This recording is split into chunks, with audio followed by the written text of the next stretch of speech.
So before we get started with the interview, traditionally consumers used to make their purchasing decisions based on the advertisements that they saw or heard. But thanks to advancement in technology today, it's easier to connect with other consumers via social media and make better purchasing decisions by learning more about the experiences. Now, this has seen an increase in influencer marketing, where brands align themselves with individuals who have a massive following online to influence the movement of their products. Sharon Machira expounds more on this new form of marketing. Traditional advertising has become outdated. Consumers are now looking at their favorite personalities on social media to influence their purchasing decisions. Now, influencer marketing is on the rise in Kenya, and experts agree.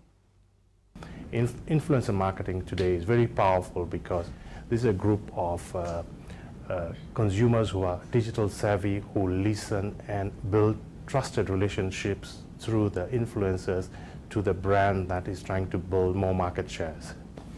And I'd like to give a very good example of how Kenya Airways does it with the rugby team. So we made a 5-year strategy, 2016, that the Kenya rugby men and women would go to Rio for the Olympics for the first time. And just what do brand ambassadors get in return? So the brand ambassadors at the end become leaders and be able to develop themselves and become superstars that will grow their careers. And these brand ambassadors talk great about Kenya, they talk great about the airline. Meet Muthoni Njoba, a professional makeup artist and the brand ambassador for Maybelline New York, a multinational cosmetic brand. I'm using Maybelline New York products because of being the brand ambassador. I am actually fanatic about the products. I don't just say I love them. A lot of people say, I'm not really into this social media, or I'm not really into, you know, being online and exposing myself. But when you're running a business in this nature, it works to your benefit, especially if you want to be a brand ambassador. It really does work to your advantage. So how are influencers different from brand ambassadors? A brand ambassador, you are locked into a contract that gives you so many stipulations, and there's so many objectives that you need to fulfill, as opposed to an influencer. It will be for a short period of time, you know, probably for 2-3 months or even just a month, and they give you a product and how you influence it best. With the brand ambassador comes the role of activating the product in probably different places. There's so much more entailing, like you can't work with another brand because it would be conflicting of brands. So that's some of the major rules that come with brand ambassador versus an influencer who you can work with once or twice, depending on how often you want to work with them. And just how do you set yourself apart as an influencer? Be the person who creates the wave, never ride the wave. Everyone wants to always do what Sharon is doing or what X person is doing, yet you can just figure out your own rhythm and then just create and create, as opposed to following the wave, because you're going to hit a dead end. What if that other person you're like feeding off of is literally not creating anymore? They get tired. What are you going to do? Who are you going to start like mooching off of? What's your identity? So always create the wave, never be the wave. That's my theory. It is clear from their infectious personalities how they manage to amass a vast social media following. So that's really insightful. I thought maybe perhaps for me to be an influencer, maybe I must have sent maybe a cover letter, my resume, oh God, maybe a full-size photo. Let me just stop you there, because he is going to embarrass me with his old school behavior. What happens for you to get a lot of influence online and be a brand ambassador? Well, stay tuned, because we're going to have a great discussion about this. I've got an amazing panel with me in studio. I've got Muthoni Njoba, top Kenyan makeup artist. I've got Miss Mandi, who is a top food blogger who tells stories through food. And of course, I've got Diaz, who is the marketing director of Kenya Airways, and as well, he sits on the Brand Kenya board. Guys, a warm welcome. Thank you. I hope you guys enjoyed the package. It must have been interesting to watch yourselves back. Well, let's get straight to things. Just in case, you know, influencer marketing didn't come out very clearly to our audiences, Chris, what would you say influencer marketing is and how does it differ from traditional marketing? Thanks, Sharon. Influencer marketing now is a science and an art of digital communication.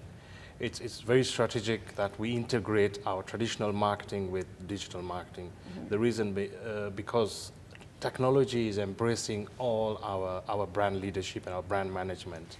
And it's very important to identify credible brand leaders and brand champions who are able to not only experience the brand, but also to demonstrate and give testimonials to other possible consumers. And then there's a huge consumer behavior change where customers want to associate and be able to experience the brand. So influencer branding is modern marketing, and it's the future of how brands are leading their communications.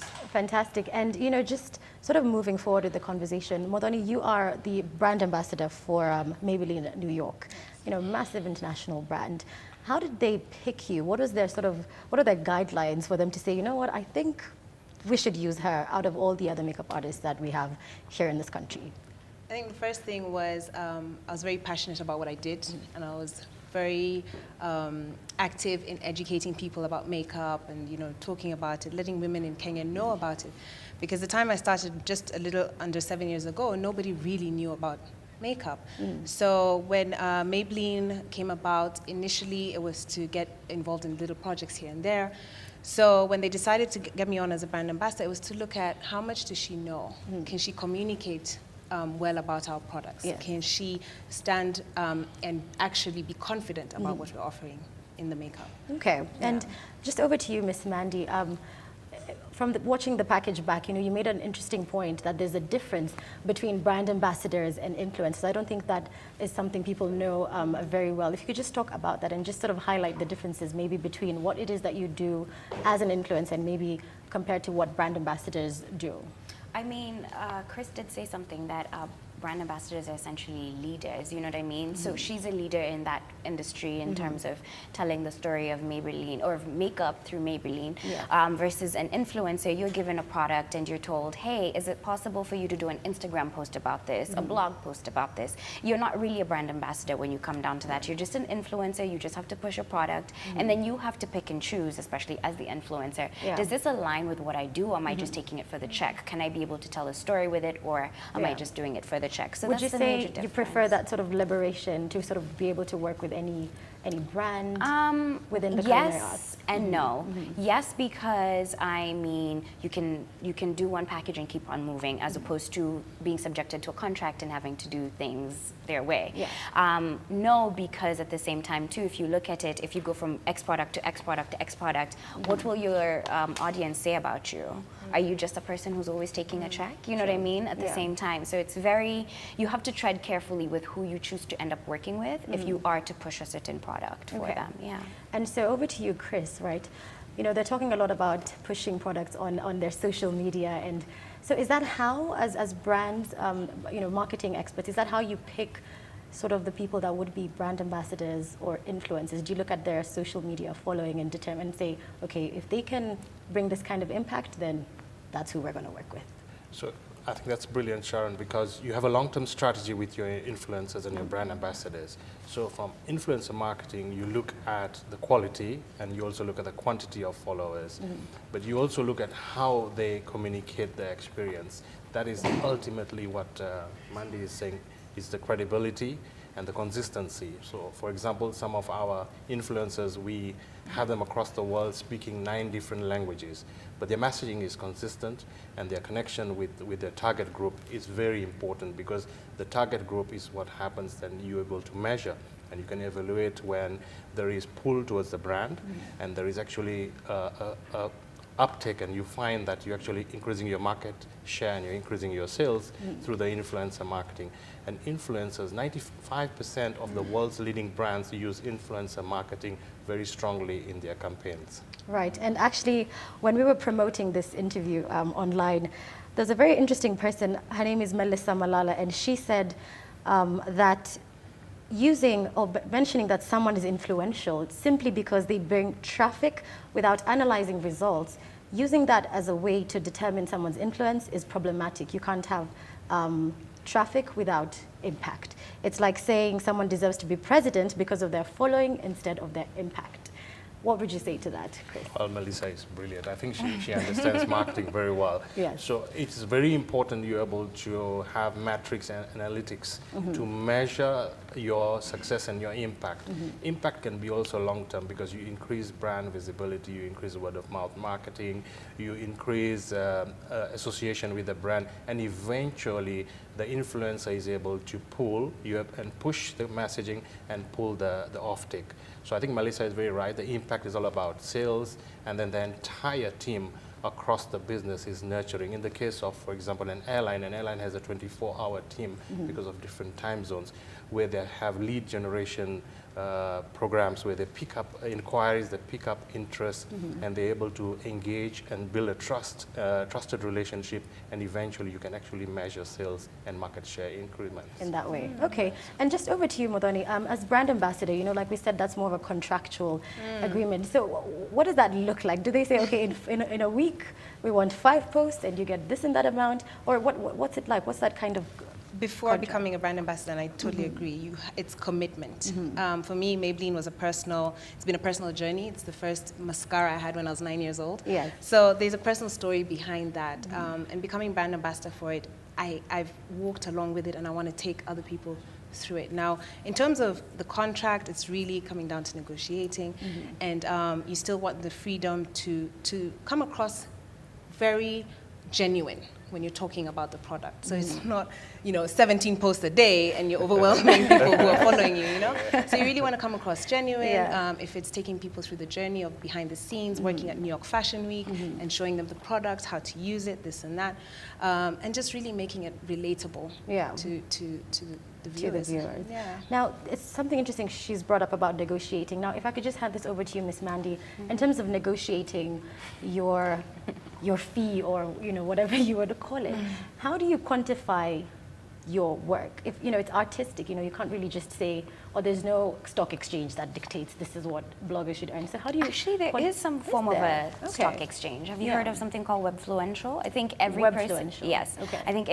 First, I think once you become obsessed with your passion to the point where you're a vlogger, you're a blogger, you need to become obsessed with the analytics of it. Because how are you going to walk into a place and say, hey, I think you guys deserve to pay me $1,000? They'll be like, why do we need to pay you $1,000? Yeah. And you could say, I communicate well, I communicate to my audience well, look at the engagement here, look at the numbers that I make here. You pull out your analytics and bring them to a meeting. To answer your question, to be quite honest, that's how I do it. I look at my analytics, I look at Webfluential. Webfluential actually goes to your page, or once you sign up. What is it exactly? What is it? It's a digital agency that's run in Johannesburg, and they actually give you jobs. Okay. Virtually, like you Skype or you have an email and they say, hey, XYZ product is interested in working with you because you talk about that product. Okay. So you set up your profile there and you say, I love to talk about food, lifestyle, you link your blog, your YouTube page, all that stuff. And they actually evaluate your pages. So for my Instagram, they'll say it's $100 for a post. So I mean, you're not walking into this meeting and actually saying, hey, I think I deserve $100. No, there's facts to back it up. Evidence to back it up. You know what I mean? And at the same time too, you have to calculate the research, the resources. You have to pay a photographer. For me, I work with a team. So those are all factors that I factor into when I give somebody a quotation. I just don't walk in blindly and I say, I think I deserve X amount. There's so many factors that you break down and you actually give to them. Yeah. Yeah. And so, Chris, just about that, do you ever find, sort of celebrities or influencers or brand ambassadors who just overquote and you just have to pay it? Like, for instance, I mean, I can't think of anybody, I don't want to mention any names, but have you experienced that where an influencer walks in and you're just like, really though? That's what you're going to quote me? Well, we experience that, Sharon, all the time. For example, the gold medalists, the Olympic champions. I can imagine. Yeah, they would ask something like 3 million shillings, 4 million shillings. And that's what, yearly or monthly? That's for a yearly, Wow. they will ask a certain number of tickets. So they really, it's a big investment for the brand. Yeah. But you always got to measure the return on the investment. Yeah. But then if you look, Sharon, the other thing is for nation branding, for example, Brand Kenya, you also have to integrate and know that every person, every Kenyan is a brand ambassador for the country. So when you're working on campaigns like One Kenya, we are a great nation, everyone is an influencer in talking positive about a beautiful country like Kenya. Yeah. So sometimes the influencers come out naturally from a country branding. But then you also look at it differently when you also have leading world champions, for example, the rugby team.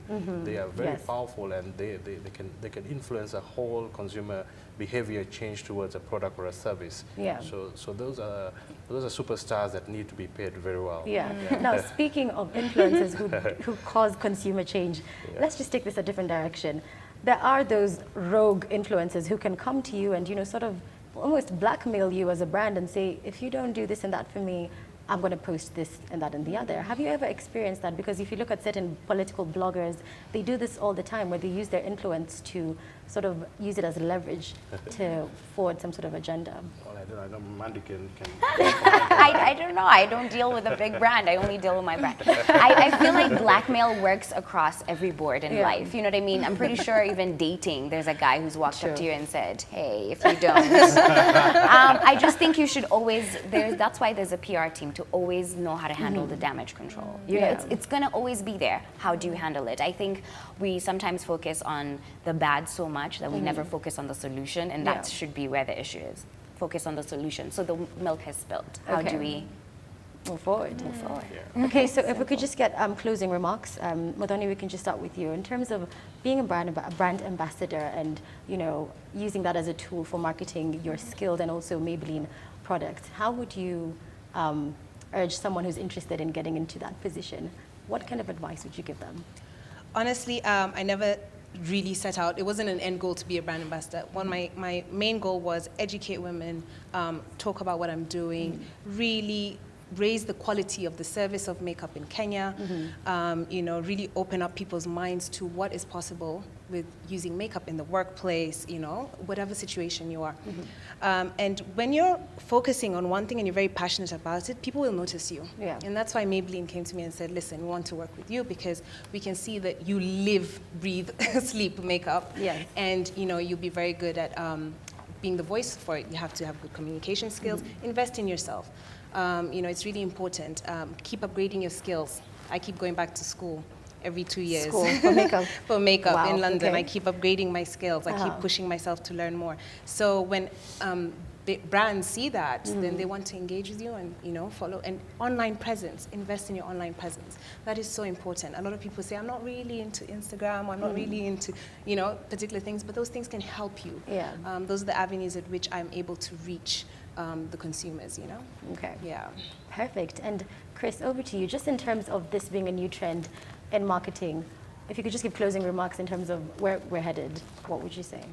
Well, the future of digital marketing, especially in Africa, it's really going to be powerful. And you can see Kenyans are so powerful on Twitter, real power force when they communicate and when they support a huge campaign. I think the challenge is to bring as many people into digital marketing. And there's a lot of certification going on. Chartered Institute of Marketing, you can become an expert.